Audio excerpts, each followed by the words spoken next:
திருப்பூர் மாவட்டம் பல்லடத்திற்கு அருகே ஒரே குடும்பத்தைச் சேர்ந்த 3 பேர் கொல்லப்பட்டு ஒரு வாரம் ஆகிவிட்ட போதும் இன்னும் எந்த ஆதாரமும் கிடைக்காமல் காவல்துறையினர் திணறி வருகிறார்கள்.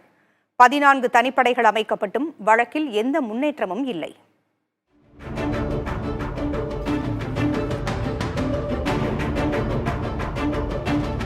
கடந்த வெள்ளிக்கிழமை அவினாசிபாளையம் சேமகவுண்டம்பாளையத்தில் தாய், தந்தை, மகன் என 3 பேர் வீட்டில் வைத்து கொடூரமாக கொல்லப்பட்டனர்.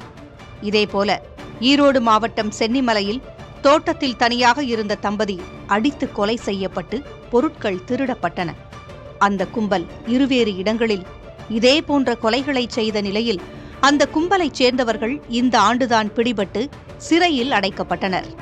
அந்த கும்பலுக்கும் அவினாசிபாளையம் கொலைகளுக்கும் தொடர்பு இருக்கக்கூடும் என்ற சந்தேகத்தில் ஈரோடு மாவட்ட எஸ்பி ஜவஹர் தனது காவலர்களுடன் சம்பவம் நடந்த அன்று ஆய்வில் ஈடுபட்டார். ஆனால் அந்த கும்பலுக்கும் இந்த கொலைகளுக்கும் தொடர்பு இல்லை என்று தெரியவந்தது. அவினாசிபாளையம் சம்பவத்தில் கொலை செய்யப்பட்ட செந்தில்குமாரின் செல்போனை எடுத்துச் சென்ற கொலையாளிகள் அதன் சிம் கார்டை கழற்றி வைத்து சென்றுள்ளனர். மேலும் சிகரெட் துண்டு ஒன்று கொலை நடந்த இடத்தில் கண்டெடுக்கப்பட்டுள்ளது. இவை தவிர எந்த துப்பும் கிடைக்கவில்லை. கொலை சம்பந்தமாக 14 தனிப்படைகள் அமைக்கப்பட்ட நிலையில் எவ்வித ஆதாரமும் இல்லாமல் காவல்துறையினர் திணறி வருகின்றனர். இதுவரை 850க்கும் மேற்பட்டோரிடம் விசாரணை மேற்கொண்டுள்ள காவல்துறையினர் கொலை சம்பவம் நடந்த இடத்திலிருந்து 2 கிலோமீட்டர் தொலைவில் உள்ள சுற்றுவட்டார செல்போன் டவர்களில் பதிவான செல்போன் அழைப்புகளை சேகரித்து அதன் அடிப்படையில் விசாரித்து வருகின்றனர்.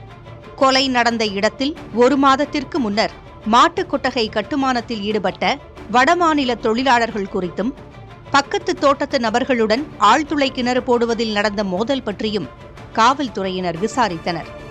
பல கோணங்களில் விசாரணை விரிவடைந்தாலும் 7 நாட்களுக்கு மேலாகியும் ஒரு தடயமும் இன்றி தவித்து வருகிறது காவல்துறை. புதிய தலைமுறைக்காக திருப்பூரிலிருந்து செய்தியாளர் சுரேஷ்குமார்.